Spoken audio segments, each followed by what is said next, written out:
brought up in the Armenian quarter of Jerusalem. She was one of the few survivors of the bombing of the King David Hotel on the 22nd of July 1946. This is a rehearsed reading because the script is still in the making. Hope you enjoy it.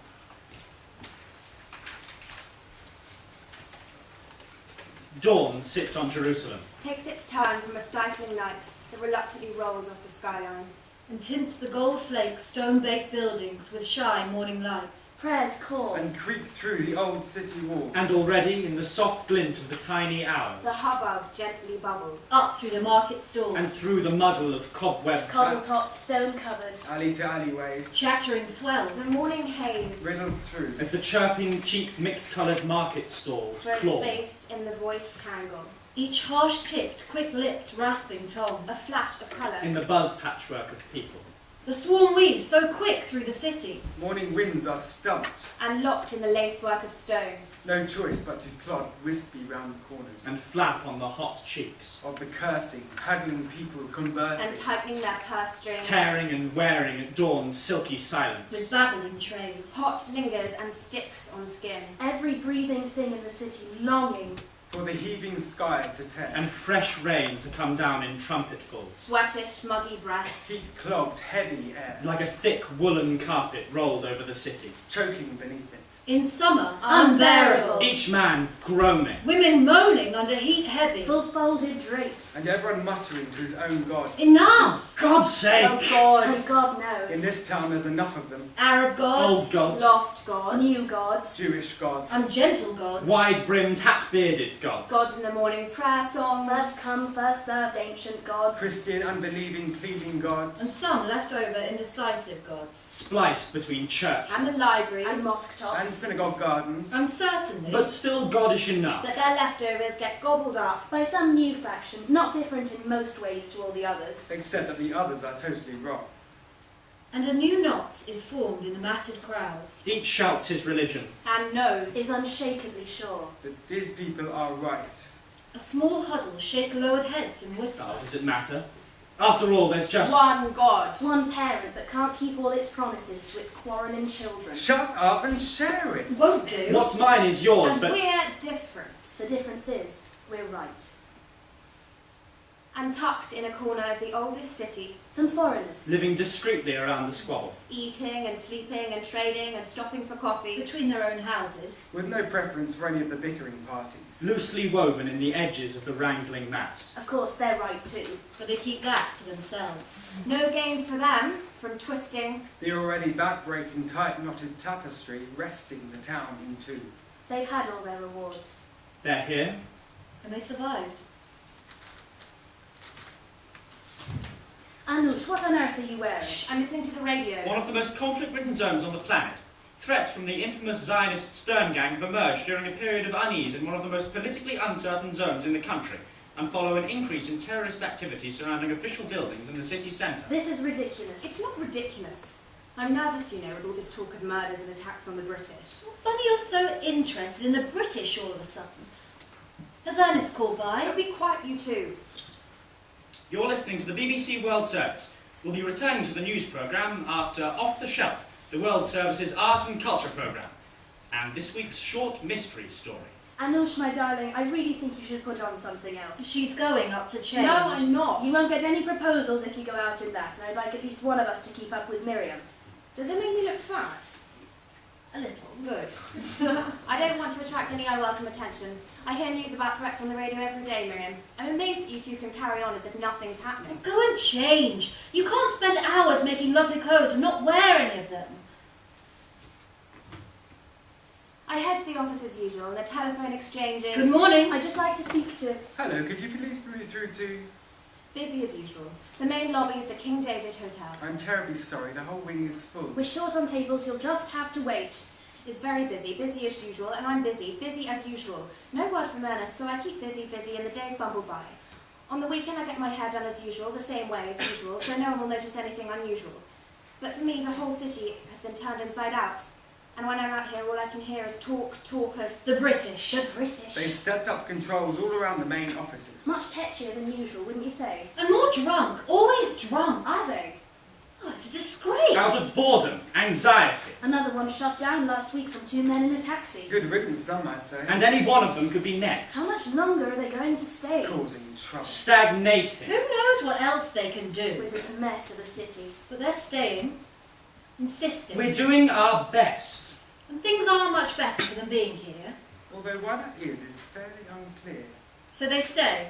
Yes, still here. In each bar that will take them in. Telling jokes and lewd stories. Which, like our patients, Start to wear thin. some take a gentleman's way out. Oh no. Many more than before. Good for them. When it's not at all clear what you're waiting for. Or whose side you're on. Or what you're here for. Let them be. Just keep your heads down and let them get on.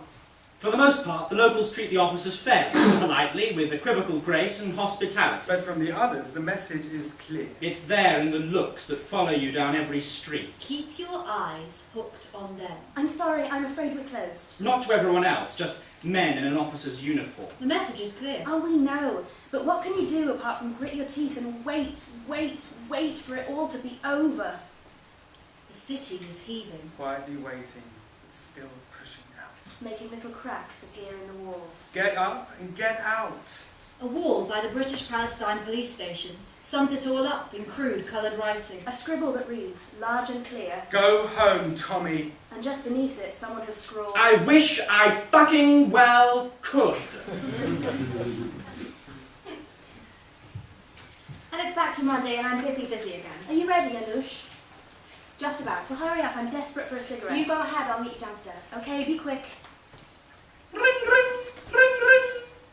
Good morning, King David Hotel. You're connected to the British Secretariat. How can I help you? Good morning, Miss Sagopian. Will you marry me? Oh my goodness. No, thank you. Oh, all right then. Are you calling from England? Yes, I thought I'd check in to see how you are. How thoughtful. How are things in the madhouse? All right, thank you. No worse than usual. How's England? Everything's fine, thank you. And your family? They're very well, too. Good. I'm glad. No gossip then? No, nothing new, I'm afraid. This Englishman keeps ringing me and asking me to marry him every morning. Business as usual. Well, we could make it exciting or gossip-worthy if you prefer. You could say yes, for instance. Oh, enough of that. No, not exciting enough. I really should go. Private calls aren't allowed during office hours. Will you consider my proposal? Mr. Williams, it's incredibly sweet of you, but... I understand. I'm sorry, I'll stop. Good. Thank you. Just one more thing. Yes? Will you marry me? No, thank you. A shame. It's worth a try. Goodbye, Mr. Williams. I just can't believe it.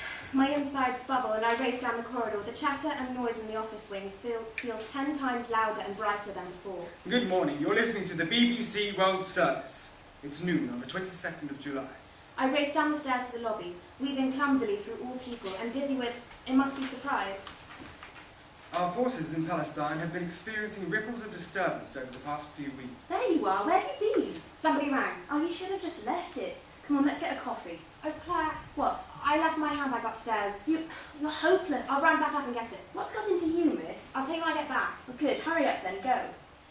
I'm not flustered, it's the heat. I can't think properly. By lunchtime, the Englishmen are already at the bar, laughing and letting smoke snakes drift up from their long cigarettes. Clara's waiting, so I hurry to the stairs, dodge past a waitress balancing 3 gleaming trays. Table 7, the man in dark blue. Oh yes, I see him. Adrian, what was it they used to make us drink in Cyprus? I will in a moment. I can't move any faster, I'm sorry.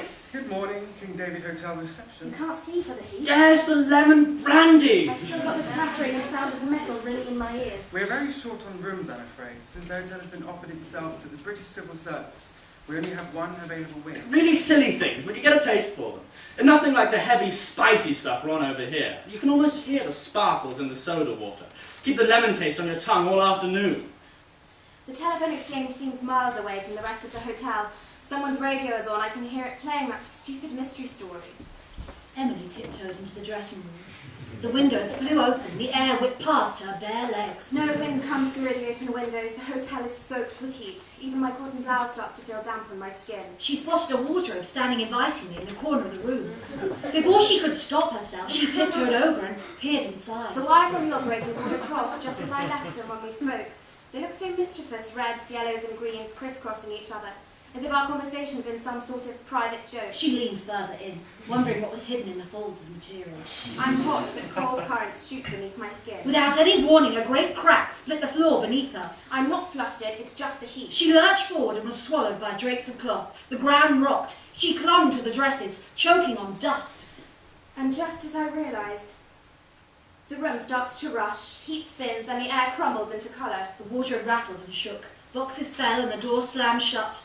She was pressed underneath something large and heavy. She scrabbled to push it off, but the floor kept shaking. More objects tipped on top of her.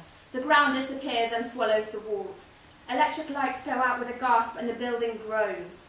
The huge desk rolls towards me and I'm trapped. The room wrenches apart and the floor heaves desperately, rolls and knocks me onto my side. Dust chokes up my eyes. Daylight shudders and goes out. And suddenly, it's silent.